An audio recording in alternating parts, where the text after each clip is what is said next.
Moby-Dick by Herman Melville. The novel opens with one of the most famous lines in literature, "Call me Ishmael."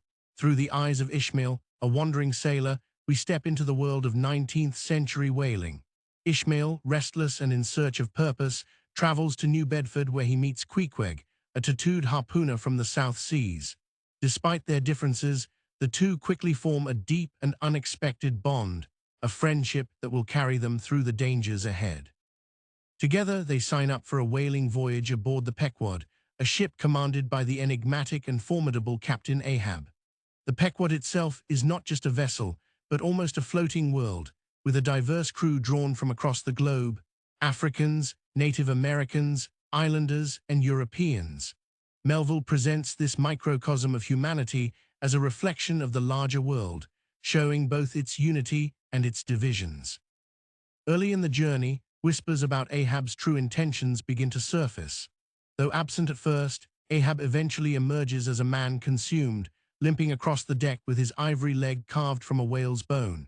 His obsession is soon revealed. He seeks revenge against the great white whale, Moby-Dick, the creature that destroyed his leg. For Ahab, the whale is more than just an animal. It is a symbol of a vast, inscrutable force of nature, almost a stand-in for fate or God itself. This first third of the novel builds the foundation: the camaraderie between Ishmael and Queequeg, the introduction of the ship and crew, and the looming shadow of Ahab's monomaniacal quest.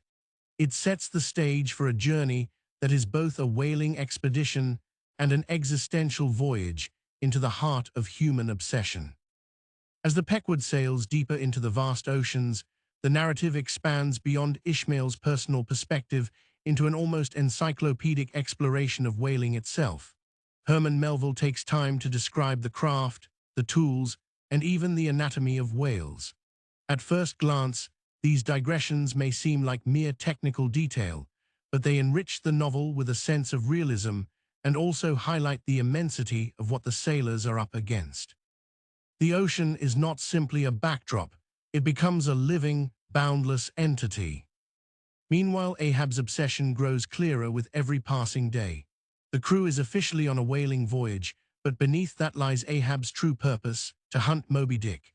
In a dramatic moment, Ahab nails a gold doubloon to the mast, promising it as a reward to the first man who sights the white whale. This gesture electrifies the crew, binding them to his mission whether they fully understand it or not. For many, it is greed; for others, fear of Ahab's fiery authority. Throughout this middle section, the Pequod encounters other ships, known as gams. Each meeting offers news of the sea, rumors about Moby-Dick, and a contrast between captains, some pragmatic, some broken by loss, others obsessed in their own way. These exchanges serve as mirrors, reflecting back Ahab's madness and isolating him further. At the same time, Ishmael continues to meditate on larger philosophical themes: the nature of existence, the insignificance of man before the universe, and the mysteries hidden beneath the waves. The camaraderie among the diverse crew gives the voyage moments of humanity and warmth, but under the surface, Ahab's obsession casts a long, inevitable shadow. By the end of this section, the Pequod's course is no longer that of a simple whaling ship. It is a vessel driven by one man's consuming desire, sailing straight toward confrontation with destiny itself. As the Pequod presses further into uncharted waters, Ahab's obsession hardens into a fever that consumes the entire ship. The crew, once restless but obedient, now senses that they are no longer on an ordinary voyage. The hunt for Moby-Dick is no longer just a mission, it has become a destiny. Signs and omens appear, deepening the sense of doom. Strange storms whip across the seas, and prophecies from the ship's enigmatic crew members, like Fedallah, warn of Ahab's fate. But Ahab ignores every warning. His speeches grow more fiery, proclaiming his defiance not just of the whale, but of the universe itself. For him, Moby-Dick is not merely an animal, it is the embodiment of evil, the symbol of everything unjust and incomprehensible in existence. Finally, the moment arrives. The lookout spots the white whale. Ahab orders the chase, and for 3 relentless days, the Pequod battles the sea and its monstrous adversary. Each clash between man and whale is brutal and awe-inspiring. Boats are smashed, men are thrown into the ocean, and the white whale emerges again and again, unstoppable and terrifying. On the third day, tragedy reaches its peak. Moby-Dick rams the Pequod, splintering the ship beyond repair. Amid the chaos, Ahab hurls his harpoon, but becomes entangled in its ropes. Dragged into the sea, he vanishes beneath the waves, bound to the very creature he sought to destroy. One by one, the crew is swallowed by the sea as the Pequod sinks into the abyss.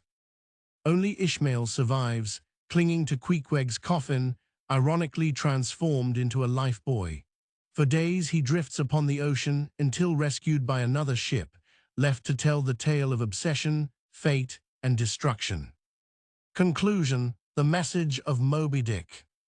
Herman Melville's Moby-Dick is far more than a story about a ship hunting a whale. It is a vast meditation on obsession, fate, and the human struggle to find meaning in an indifferent universe. Captain Ahab's pursuit of the white whale is the heart of the novel, a pursuit that symbolizes humanity's desire to confront and master the unknown, even at the cost of self-destruction. Ahab transforms the whale into something greater than an animal. He sees in it the essence of evil, a cosmic enemy. Yet in reality, Moby-Dick is just a creature of nature, acting without malice. The true tragedy is that Ahab projects his rage and despair onto the whale, making his obsession a war with existence itself. Through Ishmael, the sole survivor, Melville offers a counterpoint to Ahab's madness. Ishmael is a wanderer, an observer who accepts life's mysteries with humility.